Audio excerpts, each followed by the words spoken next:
Hari Om, Bhagavad Gita, chapter 13, verse 4.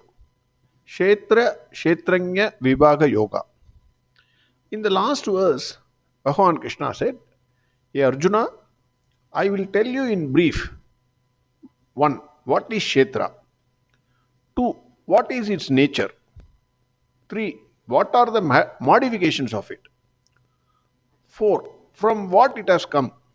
Causes and effect. 5. Who is Kshetranya? And 6. What are his powers? His glories?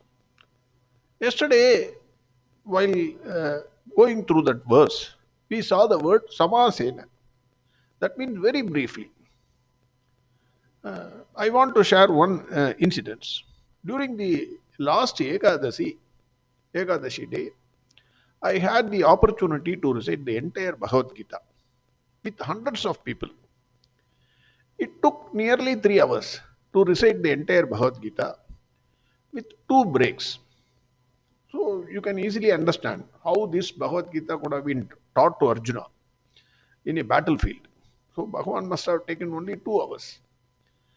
For this chapter, Bhagavan might have taken only 10 minutes to convey the message. Further, Bhagavan and Arjuna are in the midst of a battlefield. So not too much time can be spent on this. What needs to be conveyed should be conveyed clearly, precisely, and very briefly. Everyone is waiting to fight. Like when we go to a clinic, a child specialist or a diabetologist. When we go, we wait endlessly. Like that, he cannot be going on giving lectures in a battlefield. He has to be very short. Hence, Bhagavan says samasena. That is point number 1. Now, verse 4. ऋषिभिर्बहुता गीतं छन्दोभिर्विविधैः पृथक् ब्रह्मसूत्रपदैश्चैव हेतुमद्भिर्विनिश्चितैः. So point number 1 I have already said, samasena. Now point number 2, before getting into this verse, these are all I feel it is very important. A good teacher has to read the entire book, whatever the subject, thoroughly. And he must understand everything without any doubt. He has to be ready for all the questions. But when he gives lectures to the students, he has to give the juice to the student. Explaining everything in detail takes long time. And except Ramayana, Mahabharata, and Bhagavad Gita, almost all books may contain some uninteresting parts.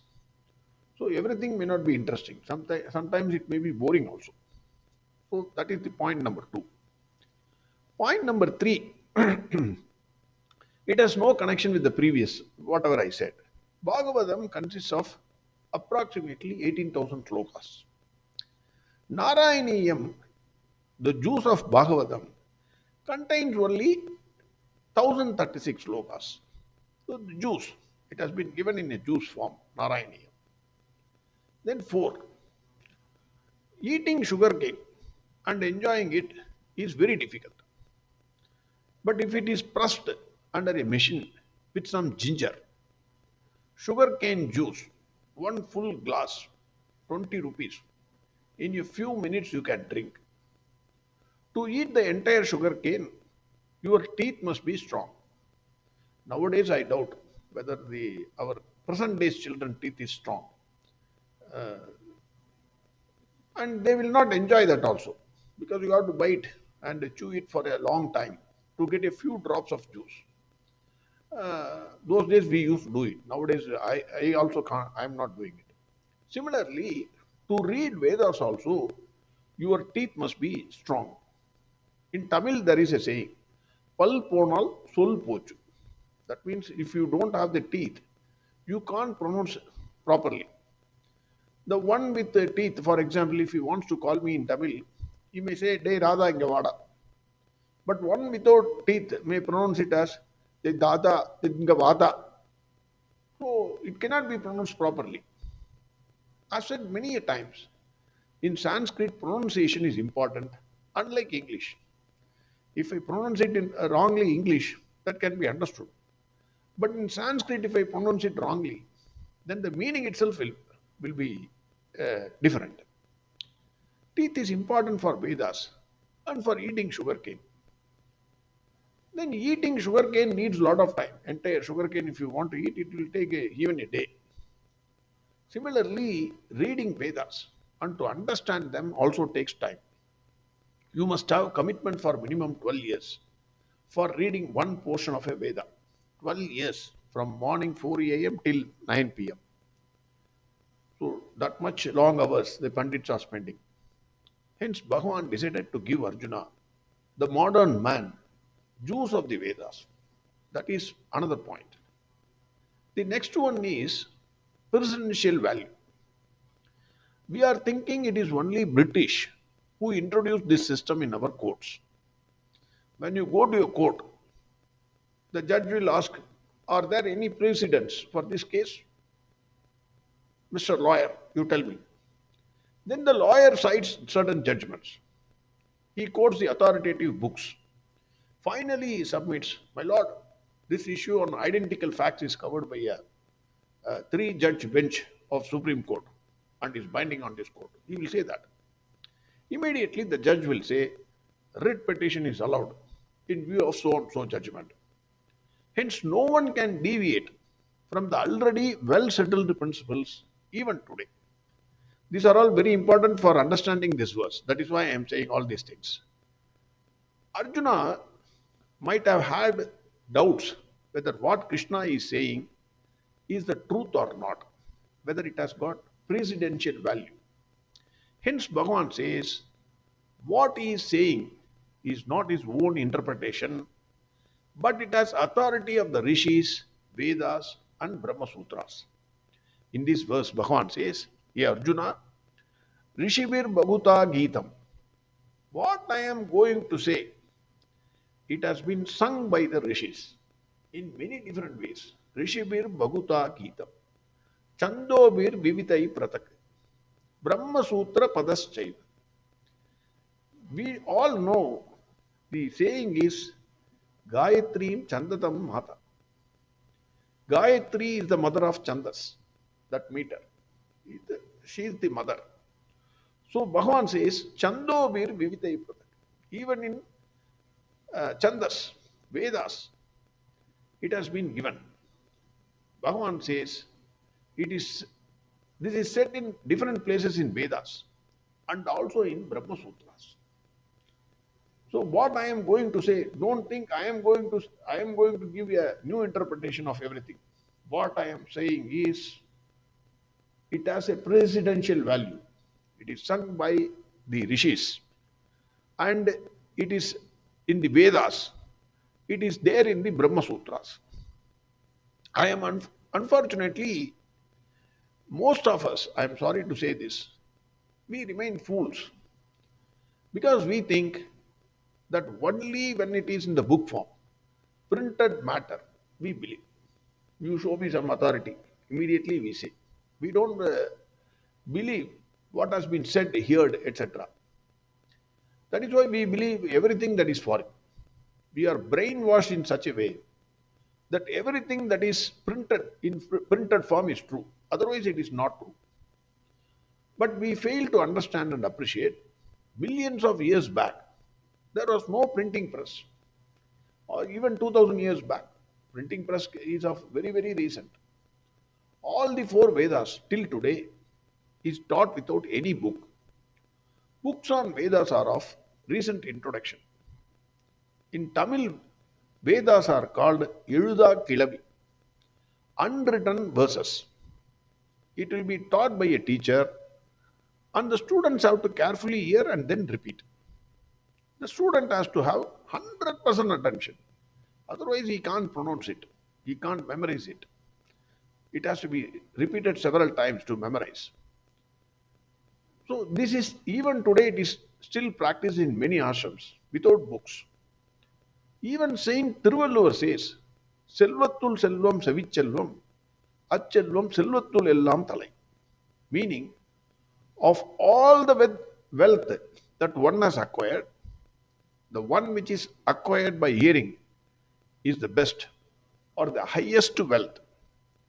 He 100% means Vedas that gives the wealth of knowledge for realization that was learned by hearing. That is why he says, Selvathul Selvam Sevichellu. Whatever you hear through your ears, that wealth is the best and the highest. That is what even Thiruvalluvar says. The rishis, munis, and acharyas sang what they saw or what they have foreseen. No selfish interest. Everything is in the interest of the society. Those days, the rishis, munis, they will always sing the truth and nothing but the truth. The rishis and munis were not afraid of anything. And they have realized Brahman. They would always sing the truth daringly, unequivocally, unhesitatingly, whether majority accepts their views or not. They sang the truth, unassailable and scientific truth. Hence, Bhagwan says, these statements are hetumat, that is, well-reasoned and logical statements. Don't think it is a command asking you to blindly follow. Everything said was well-reasoned, well-analyzed, and the truth was established. Many rishis, seers, and wise people who followed this path have achieved this success. Hence, do not have any doubts also. Vinishchitaihi. Without any doubt, these statements reveal Brahman. Then here, Swami Dayananda Saraswati quotes a small story from Chandogya Upanishad. He says, a man from the city of Gandhara is abducted by dacoits. He was blindfolded, taken to a forest. He was robbed of his assets and left alone in the forest. A passerby who happened to pass through that way saw him and out of compassion removed his blinds, untied him and told him how to go back to Gandhara. He followed the directions and reached his place, Gandhara. Gandhara was his home. So that represents moksha. The passerby, naturally we can guess, is the guru who showed him the correct path. So that is the story he quotes. With simple stories like this, which can be understood even by a child, the greatest truth is explained in all the Upanishads. Bhagavan Krishna says, "Hey Arjuna, many truths are lying hidden and scattered in the Vedas and Upanishads. I am only collecting them, extracting the juice and giving it to you." In this verse, Bhagavan says, "Hey Arjuna, what I am going to say is nothing new. This has been well settled by the principles, established by the rishis by singing, by Vedas in their verses, and by Brahma Sutras. Hence its precedential value is unassailable and undoubtable. They all reveal Brahman with reason and logic and without any doubt." This is what Bhagavan says in verse 4. Again verse 4. Rishibir Bhaguta Gitam Chandobir Vivitai Pratak Brahma Sutra Padai Chaivam Etumadbir Vinishchitaihim. Next verse we will see tomorrow. Arihom Sarvam Krishnarpanamastu. Narayana Narayana Narayana Narayana Narayana Narayana Narayana Narayana Narayana Narayana Narayana Narayana Narayana Narayana Narayana Narayana Narayana Narayana